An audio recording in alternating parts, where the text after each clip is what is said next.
So, good day everyone and welcome once again to our YouTube sessions. Today we are focusing on what are called quadratics, and our focus today is on quadratic equations or quadratic expressions that contain square roots. So normally we know a quadratic equation or a quadratic expression being an expression or an algebraic expression that is the highest degree, which is 2.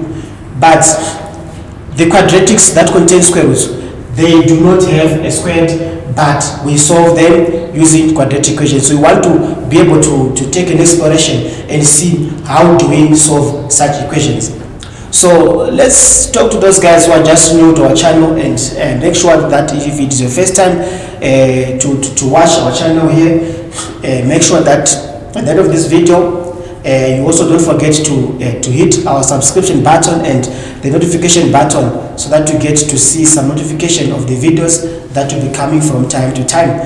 So let's get into our content for today, and we have a standard quadratic equation, the one that contains the highest degree, which is 2. So we want to see now if it contains square roots, what kind of a quadratic equation, and how do we solve it from there. So let's have an example, our first example here. So our first example is the one that contains, let's have square root of 2 minus x, square root of 2 subtract x being equals to x minus 2.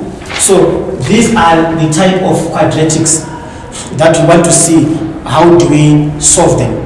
So from there, what is needed here is to make sure that we need to get rid of a square root. How do we get rid of a square root? So the first step is to get rid of a square root, but it's not all of them that we need to get rid of a square root first. We need to check if the square root is connected to anything, that is an addition, a subtraction, or a multiplication. So we can see on our square root there's nothing. It's only a square root. So the next step that we need to take is to square both sides. So we write square root 2 minus x, x minus 2. We are going to square both sides.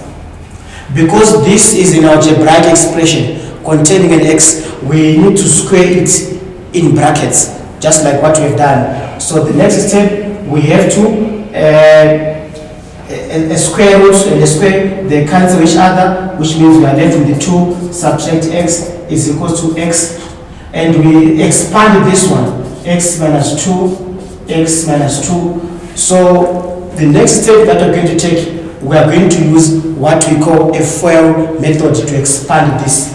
So expanding this one, we rewrite this 2 minus x is equals to x times x gives us x squared, x times negative 2 give us minus 2x, minus 2 times x minus 2x, minus 2 times minus 2, you get positive 4. So from here, let us make it to be standard, just like this. Being a trinomial, highest degree is 2, and that's how we make it standard. So we are going to take this, that is adding x both sides and subtracting 2 both sides. So in other words, we are saying we are taking this on the other side. We will be left with a 0. Let us rewrite what we have here. X squared minus 2x minus 2x plus 4. This minus x goes over there, becomes plus x. This 2 goes over there, becomes minus 2. So let us collect like terms from this step. Our like terms, we have 0 is equals to x squared minus 2x plus x. This is going to give us negative 3x. Then 4 minus 2, this is going to give us an answer which is equals to positive 2. So we have x squared minus 3x plus 2. So from here, we need to solve this equation to get our x values. So we need 2 values, or we need 2 factors of 2, such that when we multiply them, they give us positive 2.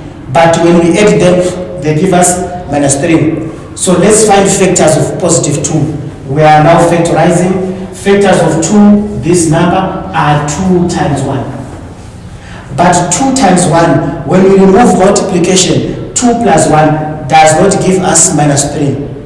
So what do we need to do? Because our constant is a positive, let's introduce negative on both sides. So we have minus 2 times minus 1. So these are the factors that we are going to substitute here on negative 3. So in other words, we open two brackets, we have x minus 2 and x minus 1. These are our factors, is equals to 0. So finally, x is equals to positive 2 or positive 1, as you can see here. So these are our two answers. But because our equation was having a square root, normally we know that once we find square root of a negative, the expression becomes invalid. So what we need to do now is to make sure that we need to test these two values to check which one is the real value of this expression and which one is not applicable to this expression. So the next step is to test. Let us test our original function. This is our original function. So square root of x minus 2 is equal to x minus 2. So once x becomes 2, let's test positive 2 first. So if x is 2, let us substitute 2 minus 2 is equal to 2 subtract 2. And we can see that 2 minus 2 becomes 0. And the square root of 0 is 0. And also this one is also 0.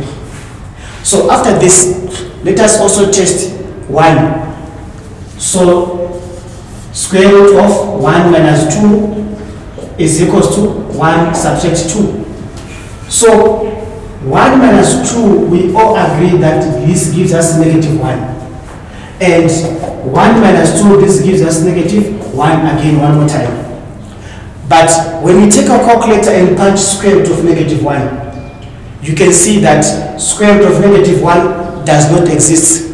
So in other words, we are saying the answer, which is 1, does not satisfy this condition. So therefore, when we conclude our question here, we are going to say that x is really positive 2, but x is not equals to 1. This is how we solve quadratic equations that contain square roots. So this is the first example that we just solved together now. So next time you get this type of questions, you need to be able to understand that before you can square both sides, make sure that your square root is independent, as we see here. So thank you for watching.